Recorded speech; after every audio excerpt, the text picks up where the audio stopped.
This World Cup started sometime during the last century, so you may have forgotten how we got here. In semi-final, we have South Africa chasing the title for the first time, and Australia with more titles in their bag than, informed players. Let us check how they got here. This video is brought to you by Wicket Cricket Manager. This show was made by HCLTech, a company that believes in partnerships so much you can read their name on the Australian shirt.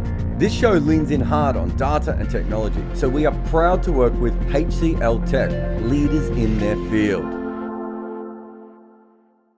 South Africa won the toss and batted first against Sri Lanka in their opening game. Quinton de Kock made 100 from 84 balls. Rassie van der Dussen made 108 from 110. Then Aiden Markram, well, he only went and broke the World Cup record. They made 428. And although their bowling didn't start well, Jarrod took 3 wickets and they won by 102 runs, even after the Sri Lankan tail did some things. The next game, well, Quinton de Kock added another 100, but after him, South Africa really didn't kick on the way they are designed, and in truth, they ended up with 311. But they could have made a lot more. None of this mattered at all, as Australia fell to 70 for 6 on the back of all their bowlers, but especially Rabada.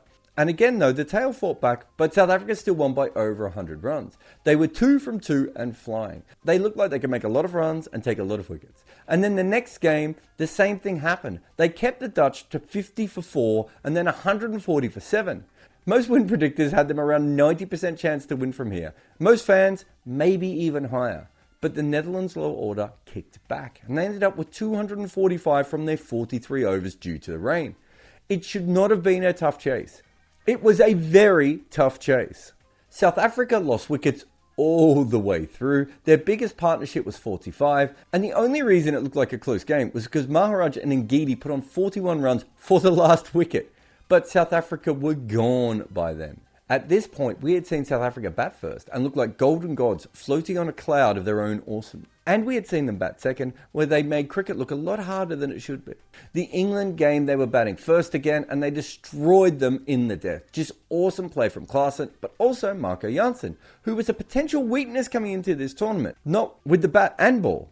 Well, not only did he make runs, but he took the new ball and added a couple more wickets as England barely put up a fight.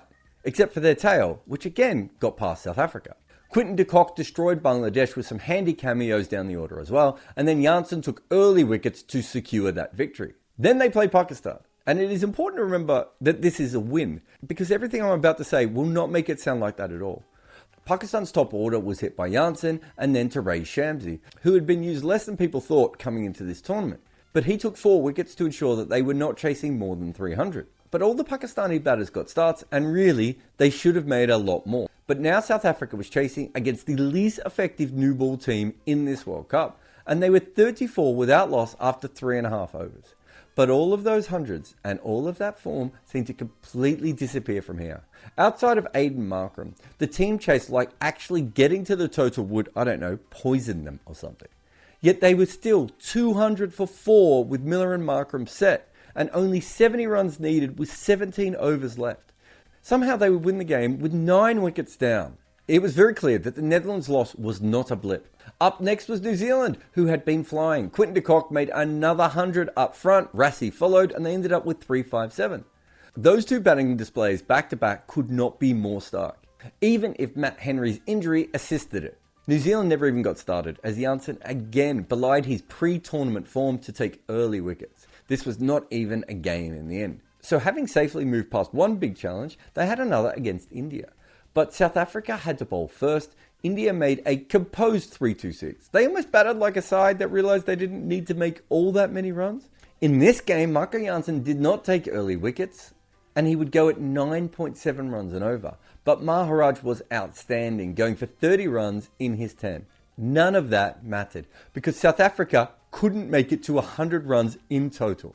It's important to note that this was very different than the Netherlands and Pakistan chases, at least in part because South Africa did not actually try and chase this total, from what I could tell. But buckle up for the next game. Afghanistan batted first against them, and they only had Omazai who could pass 30, but he managed to get them to a total of 244.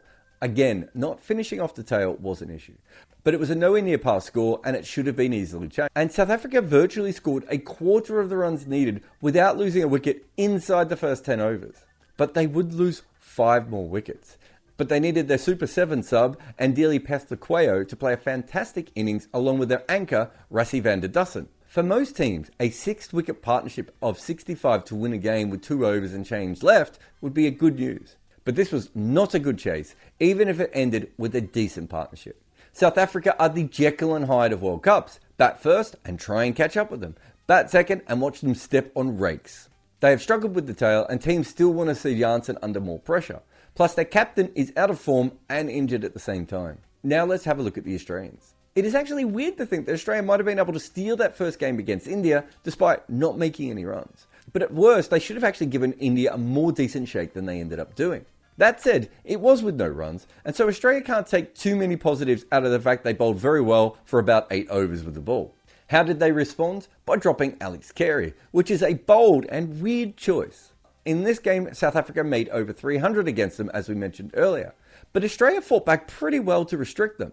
But their top order did not work at all. Their middle was worse, and only Marnus looked like he could stick around at all. Australia lost by over 100 runs. Despite the fact that Australia had played 2 good teams and shown glimpses of good cricket, it looked like they were going to do what England actually did, bomb out entirely. Especially against Sri Lanka, who had scored 125 in the 22nd over without losing a wicket against them. Australia at this point were metaphorically packing for the trip home. Not really, of course, because they had like a million games left, but you get the point. At this stage in the tournament, Australia had 2 bowlers doing okay, no batting, and they were playing terrible defensive cricket. Somehow from there, it just all accidentally comes together, which is really the story of Australian World Cups more often than not. Cummins and Stark started taking wickets, Zampa took a lot more, and Sri Lanka only made 209 runs after that start. In the chase, Australia lose some early ones, but Inglis, Labuschagne, Maxwell and Stoinis all get it done. The Pakistan match could have been tricky, but Warner and Marsh made an awful amount of runs up top. And even though Australia only had 2 players score over 21, they still scored 367. But it didn't feel right. Australia would end up winning easily, but again it was just odd. Stoinis had to dismiss the openers, Zampa picked up 4 more wickets to keep Pakistan's order a little bit off kilter. The Netherlands game was another weird innings, until Maxwell came in to make 106 from 44 balls and get them up to 399. Zampa continued to take wickets as the Dutch completely fell apart in the chase. Travis Head finally made his debut for the New Zealand game and smashed 100. But again, Australia made like all of their runs up the top, but lost a lot in the middle. Luckily for them, Maxwell, Inglis and Cummins got them to 388 with some good scoring at the end. Yes, they've made some pretty good totals, but it always seems to be like a couple of players saving them. New Zealand actually made a really good fist of this chase, and they hammered everyone, including Zampa. But he took wickets, and that is what kept Australia. In the end, New Zealand just couldn't keep enough batters out in the middle. But at this point, Australia's best bowlers are Zampa, Maxwell and Hazlewood. Perhaps in that order.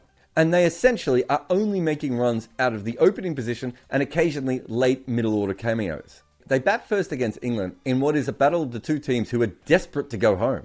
Australia's innings is a mess and they get no runs from the top.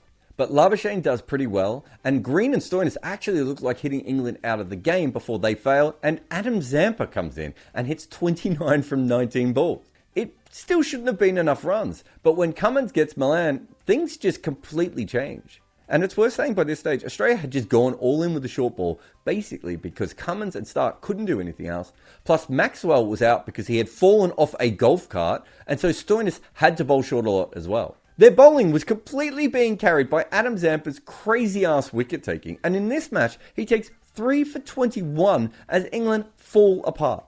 The final 2 games actually look really easy on the schedule for Australia, Afghanistan and Bangladesh. But Ibrahim Zadran has none of that, and he carries his team pretty much on his own with a little bit of Rashid hitting at the end. Afghanistan make 291, which is a little bit under par, but certainly a decent total. The idea of their side is that they were going to choke Australia with spin. Instead, the Aussies lose all of their wickets to quicks, and then the Afghanistani spinners start having some fun. So Australia were 91 for 7, and you probably know what happens next. Maxwell. So yes, Australia won this game, but again, very messy. To follow that up, Bangladesh makes over 300 against them. Bangladesh didn't look like making 300 against anyone, unless they batted twice. Now, it is fair to say that Australia were not at full strength with their bowling, and by that I mean Maxwell was not playing. But also Stark, who was not bowling as well as Maxwell. But in this game it doesn't matter, because Mitch Marsh played so well that he just got them there on his own.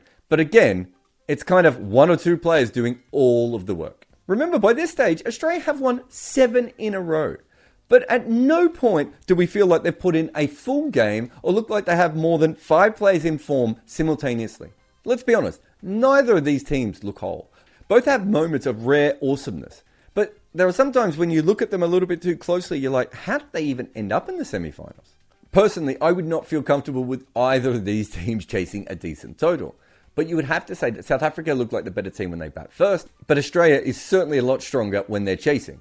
The biggest difference really is that one team is looking for title number 6 and the other for their first. Australia has dual World Cup winners in this team and a leggy causing issues.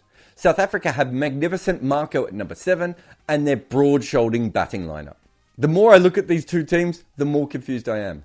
Pick your fighter.